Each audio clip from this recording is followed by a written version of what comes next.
Đây ស្វាគមន៍មកកាន់វគ្គសិក្សា Android ជាភាសាខ្មែររបស់មជ្ឈមណ្ឌល Korea Software HRD សម្រាប់មាតិកាថ្ងៃនេះយើងនឹងលើកយក4ចំណុចដូចខាងក្រោមនេះមកបកស្រាយសម្រាប់ចំណុចទី1យើងនិយាយអំពី Android Architecture Layer ដោយអ្នកទាំងអស់គ្នាបានដឹងពីវីដេអូមុនមកហើយថា Android Architecture គឺមាន4ស្រទាប់ហើយក្នុងនោះគឺមាន5ផ្នែកដូច្នេះយើងនឹងចូលទៅស្រទាប់ទី1ដែលមានឈ្មោះថា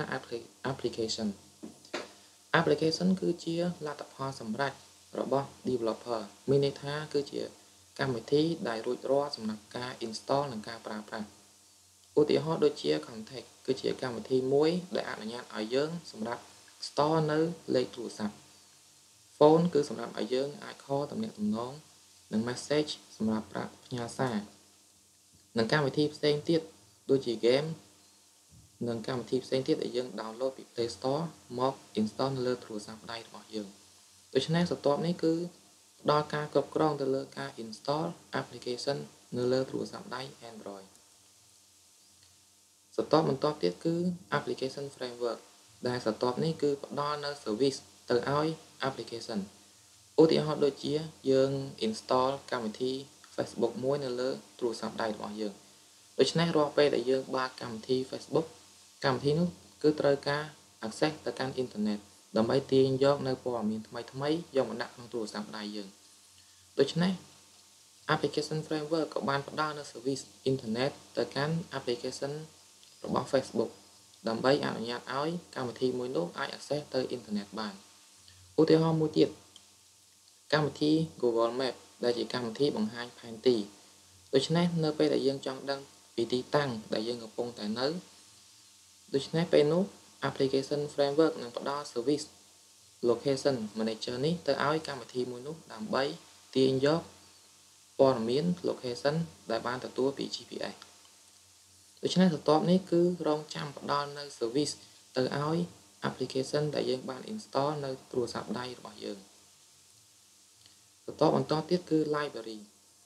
library របស់ Android គឺជាបណ្ដុំនៃកូដឬក៏ជា structure ដែលត្រូវបានគេសរសេរជាភាសា C ឬក៏ C++ ដែលក្នុងនោះ library រួមបញ្ចូលទាំង library របស់ application framework គឺផ្ដល់ការគ្រប់គ្រងទៅលើ user interface graphic drawing និង database access អញ្ចឹងយើងនឹងទៅមើលលម្អិតថា Surface Manager គឺជាការផ្ដល់នៅ 2D និង 3D graphic គឺអ្វីដែលយើងបានឃើញនៅលើ screen ពណ៌ប៊ូតុងឬក៏ graphic អ្វីទាំងអស់គឺវាស្ថិតនៅក្នុង 2D និង 3D graphic Media Framework គឺជាការផ្ដល់ library ដែលមានអនុញ្ញាតឲ្យយើងអាចចាក់វីដេអូឬក៏ចម្រៀងនៅលើទូរស័ព្ទដៃរបស់យើង SQLite គឺជាការផ្ដល់នៅសមត្ថភាពសម្រាប់ផ្ទុកទិន្នន័យរបស់ application និង WebKit គឺជាការផ្ដល់សមត្ថភាពអាចឲ្យយើងអាច access ទៅកាន់ web page បានបន្ទាប់ទៀតគឺ Android Runtime នោះគឺចែកជាពីរមួយគឺ Core Library ដែលជា library main ដែលផ្ដល់នៅ function សំខាន់មួយចំនួនទៅឲ្យ application របស់ Android ចំណែកមួយទៀតគឺ David Visual Machine គឺជាកម្មវិធីដែលអនុញ្ញាតឲ្យយើងដំណើរការ application របស់ Android បាន David Visual Machine គឺត្រូវការ process តិចហើយវាល្អសម្រាប់ដំណើរការនៅលើ micro device ដូចជា smartphone និង tablet ជាដើមបន្ទាប់ចុងក្រោយគឺជា Linux kernel យើងដឹងហើយថា Android គឺបង្កើតឡើងដោយពឹងផ្អែកទៅលើ kernel របស់ Linux ដូច្នេះស្រទាប់នេះគឺមានតួនាទីសំខាន់សម្រាប់ផ្ដល់នៅទំនាក់ទំនងរវាង hardware និង software ឲ្យឧបករណ៍ទាំងពីរនេះអាចដំណើរការជាមួយគ្នាបានយើងឃើញក្នុងនោះមានពាក្យថា display driver camera driver flash memory driver ទាំងអស់នេះគឺសុទ្ធតែជា driver មានន័យថា kernel មួយនេះគឺផ្ដល់នៅ driver ដើម្បី support software និង hardware ឲ្យដំណើរការជាមួយគ្នាបានចូលដល់ចំណុចទី2 system requirement អញ្ចឹង system requirement ដែលអាចអនុញ្ញាតឲ្យយើង install និង develop កម្មវិធីរបស់ Android បានគឺមានច្រើនមានទាំង Windows 8 Windows 7 Mac OS Linux និង Ubuntu អញ្ចឹងគឺមាន system ច្រើនដែលយើងអាច support ជាមួយនឹង Android Development Tool បានក្រៅពីនោះសម្រាប់ hardware វិញ requirement គេគឺ Intel Pentium 4 និង RAM 1GB នេះគឺជាតម្រូវការទាបបំផុតដែលតម្រូវការនេះគឺអាចអនុញ្ញាតឲ្យយើងដំឡើងនៅ Android Development Tool បានសម្រាប់តែយើងត្រូវការដំណើរការល្អជាងនេះគឺយើងគួរតែមាន Intel Core i3 និង RAM 4GB ឡើងទី2ដើម្បី set up និង install នៅ Android Development Tool តើយើងត្រូវការអ្វីខ្លះទី1គឺត្រូវការ Java SDK Java SDK គឺជាបណ្ដុំនៃ library ដែលអនុញ្ញាតឲ្យយើងសរសេរកូដ Java បានហើយយើងត្រូវការ IDE មួយគឺជា Eclipse និង Android SDK ចំណុចទី1យើងត្រូវទៅ download Java SDK ទៅតាម website link ដូចខាងក្រោមនេះហើយយើងចុចយកពាក្យ JDK download នៅពេលនោះយើងនឹងត្រូវជ្រើសរើសប្រភេទ system ដែលយើងកំពុងតែប្រើប្រាស់ដូច្នេះឧទាហរណ៍ថាពេលនេះខ្ញុំប្រើ Windows 64 bit ដូច្នេះខ្ញុំចុចជ្រើសយក Windows 64បន្ទាប់មកទៀតយើងត្រូវទៅ download នៅ Android SDK យើងអាច search នៅក្នុង Google បានដែលយើងវាយថា Android SDK នោះយើងនឹងចូលដល់ website របស់វាបន្ទាប់មកទៀតយើងត្រូវចុចលើប៊ូតុងពណ៌ខៀវនេះហើយនឹងធ្វើការ download បន្តមកទៀតនៅពេលដែលយើង download រួចហើយក្នុងនោះគឺមាន3 file ទី1គឺ Eclipse ទី2 SDK និង SDK Manager យើងចូលទៅកាន់ folder Eclipse និងយើង run Eclipse ពេលនោះ Eclipse នឹងដំណើរការហើយយើងនឹងឃើញ interface បែបនេះជំហានទី1ដើម្បី test នៅកម្មវិធីរបស់យើងបានយើងត្រូវតែមាន Android Visual Device មួយដូច្នេះយើងធ្វើការបង្កើត Android Visual Device ដែលយើងចុចយកពាក្យ Windows និង Android Visual Device Manager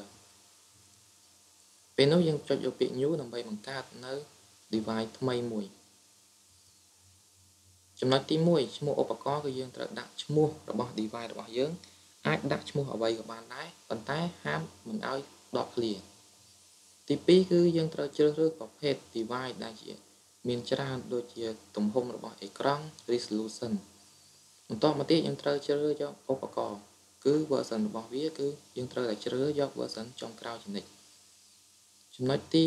4គឺយើងត្រូវដាក់ទំហំ RAM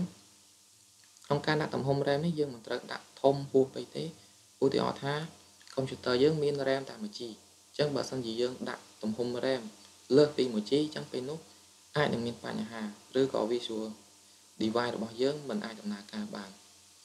ចំណុចចុងក្រោយគឺយើងដាក់ទំហំនៃ memory របស់ device មួយនោះអញ្ចឹងជាទូទៅគឺ default វាគឺ200 MB អញ្ចឹងយើងអាចបន្ថែមឲ្យលើសច្រើនពីនេះទៀតក៏បានចុងក្រោយគឺយើងចុចប៊ូតុង OK ពេលនោះនៅក្នុងនោះយើងនឹងមានឃើញ device របស់យើងដើម្បីចាប់ផ្ដើម device គឺយើងចុច start ជាទូទៅការប្រើប្រាស់ Android Visual Device គឺត្រូវការចំណាយពេល2ទៅ3នាទីសម្រាប់ដំណើរការ device របស់ Android រួចរាល់បន្តមកទៀតក្រោយពីយើងមាន Android Visual Device ហើយយើងនឹងធ្វើការបង្កើតកម្មវិធីដំបូងមួយអញ្ចឹងគឺយើងចុចយកពាក្យ file តបមកគឺ Android Application Project ជំហានទី1ដែលយើងត្រូវបំពេញនោះគឺ application name ជាឈ្មោះរបស់កម្មវិធីនិង project name ឈ្មោះរបស់ project យើងហើយនិង package name ក្នុងការដាក់ឈ្មោះ package name គឺយើងត្រូវដាក់ឈ្មោះពីក្រោយមកវិញឧទាហរណ៍ថា website របស់យើងមានឈ្មោះថា www.google.com ដូច្នេះយើងត្រូវដាក់ពីក្រោយវិញគឺ com.google ហើយ ឈ្មោះ project របស់យើងជំហានទី2គឺយើងត្រូវជ្រើសរើស minimum requirement SDK មានន័យថា version Android មួយណាដែលអាចដំណើរការបានដូច្នេះបើសិនជាយើងជ្រើសយក 2.2 អញ្ចឹង version Android 2.1 គឺមិនអាចដំណើរការកម្មវិធីនេះបានទេគឺត្រូវតែ version 2.2 ឡើងបន្តមកទៀតគឺយើងចុច next យើងនឹងចូលដល់ផ្ទាំងមួយទៀតគឺយើងសម្រាប់បង្កើតនៅ activity របស់ Android ដូច្នេះយើងចុច next ថែមទៀតកន្លែងនេះគឺយើងសម្រាប់ដាក់នៅ icon របស់ application របស់យើងប៉ុន្តែនៅកន្លែងនេះគឺយើងអាចកែប្រែបានលើកក្រោយទៀតអញ្ចឹងហើយយើងចុច next បន្តមកទៀតយើងត្រូវ tick យក create activity និងជ្រើសយកពាក្យថា blank activity ដើម្បីបង្កើត activity មួយនៅពេលដែល application របស់យើងបានបង្កើតឡើងចុច next ចុងក្រោយគឺ finish ពេលនោះអ្នកនឹងបាន folder មួយដែលមានឈ្មោះថា hello world ដែលយើងបានបង្កើតអំបញ្ញមិញនេះអញ្ចឹងដើម្បី run នៅ application មួយនេះយើងត្រូវដំណើរការ Android Visual Device ឲ្យបានរួចរាល់ដូច្នេះយើងគ្រាន់តែមកស្ដាំនៅលើ folder project នោះហើយយើងយកពាក្យ run as Android application ពេលនោះអ្នកនឹងឃើញផ្ទាំងមួយលោតឡើងដើម្បីឲ្យយើងជ្រើសរើសនៅប្រភេទ device រួចរាល់សម្រាប់ឲ្យយើងដំណើរការកម្មវិធីរបស់យើងដូច្នេះជ្រើសរើសយក device មួយនេះហើយចុច OK បន្តមកទៀតកម្មវិធីនេះវានឹង auto install ចូលទៅកាន់ Android Visual Device របស់យើងហើយវានឹងបើកកម្មវិធីនេះឡើងដូច្នេះកម្មវិធីដំបូងរបស់អ្នកគឺរួចរាល់សម្រាប់ការបង្ហាញនៅក្នុងទូរស័ព្ទដៃនេះសូមអរគុណជួបគ្នានៅវីដេអូបន្តទៀត